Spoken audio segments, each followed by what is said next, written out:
Today, we're going to be talking about the challenges of being the only one from your identity group at work or any other important area of your life. So whether you're the only woman, you're the only person of color, you're the only LGBTQ plus person, you're the only person who doesn't speak the primary language, or if you didn't grow up rich, this video is for you. One of the reasons many people from marginalized communities don't go after their aspirations is because of the discouragement that we receive along the way that make us lose steam. We take a look around and it looks like there's nobody else that we can relate to. It makes us think that this place is not where I'm meant to be, or I don't deserve this. But the hard truth is that sometimes we forget that in order to have representation, someone had to go first.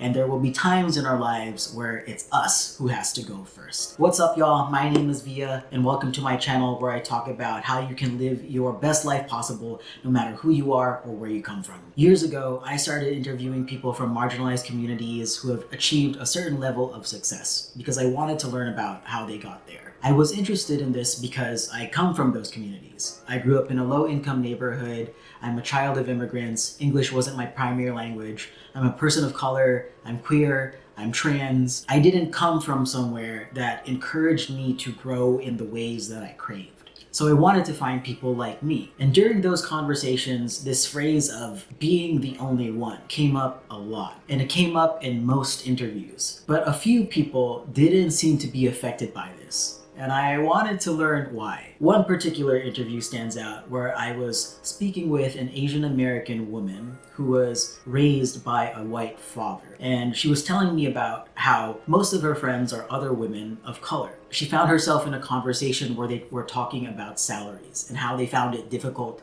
to ask for a raise or have conversations around money. And she told me I couldn't relate to what they were talking about. So I asked her, have you ever felt in any point in your life or career that your identity as an Asian American woman ever stopped you from achieving what you wanted to achieve? And she said no, because I was raised by a white dad. I'm a white man trapped in an Asian woman's body. And that just blew my mind because it brought up this really interesting nuance about identity that I'd never thought about before, which is if you come from a marginalized background, you are going to experience very real barriers that are going to make your way up on the climb very difficult. And it's important to learn how to navigate that. But on the flip side, there's this other part to it where we have to get really good at not assuming that those barriers exist all the time. We have to get really honest about whether or not we're anticipating a barrier too early, or we count ourselves out of the running before we ever step foot into the arena.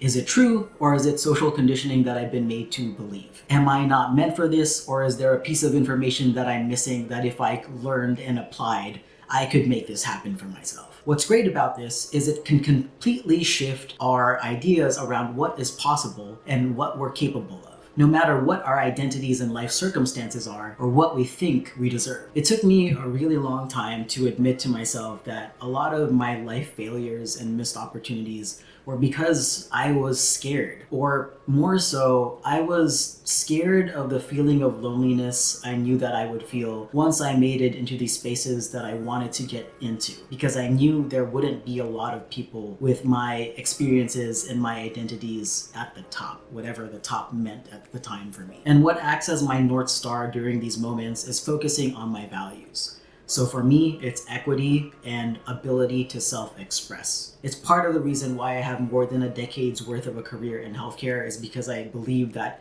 health is the core foundation for how someone can self-actualize who they really are. I had to get really honest and ask myself, are these values strong enough for you where you're willing to evolve to make them happen? Are you willing to try on different behaviors and codes of living to turn into a person who can make these changes? When I decided that the answer was yes, and I resolved to make the change, things started happening. You have to make the choice about how you'll approach your goal and accept the necessary changes that you need to make in order to get there. The reality is some parts will suck. It will feel lonely. There is no roadmap to get there, and you kind of just have to figure it out along the way. Hard is expected, but don't let yourself be the reason for your own stumbling. One thing I do when I feel hesitant about my ability to be accepted somewhere or to succeed at something is to act as if. Act as if it's going to go well. Act as if everyone here wants to hear what I'm about to say. Act as if I am welcomed into every room that I step foot into. Act as if I have the job that I want. And if you want, you can watch my video called 5 Ways to Overcome Adversity, which talks about this. Get really specific about what it takes to get to where you want to get to, and define for yourself what trying actually looks like. Get real about whether or not you're really doing everything you can to give this a fair shot. At first, it's going to feel like an uphill battle. But if you're someone who comes from a marginalized background and you know what that life feels like, use what you have. If it's pain, if it's jealousy, if it's anger, any fuel that will help you initiate the process is acceptable in the beginning. Most often than not, when we act as if, it will only be a matter of time before we start to see the progress of our efforts. I hate seeing people from the communities that I care about sell themselves short. And I see it happen too often in the way that we talk to ourselves, in the way that we talk about ourselves,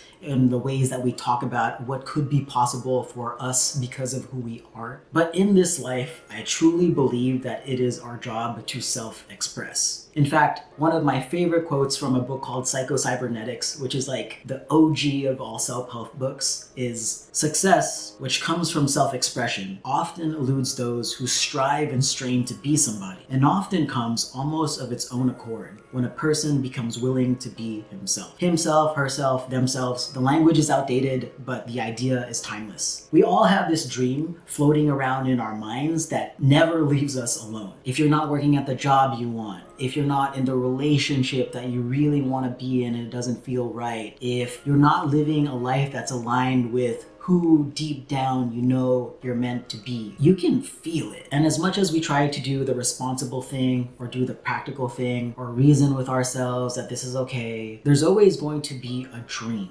that's going to keep pestering you until you start giving it some attention. If what you think is possible for yourself is limited because of what the world told you about who you are, take the narrative back and tell the world who you are. Don't let anything stop you from trying. Anyway, this is something that I get really riled up about because I do believe that the world would become a happier, healthier place if everyone had the opportunity and ability to self-actualize, to try for their dreams, to see if they can make it happen. So any bit of a boost that I can give y'all and to the rest of the world, I'm happy to do it. But that's all for today. I hope you get after it, and I'll see you next time. Take care.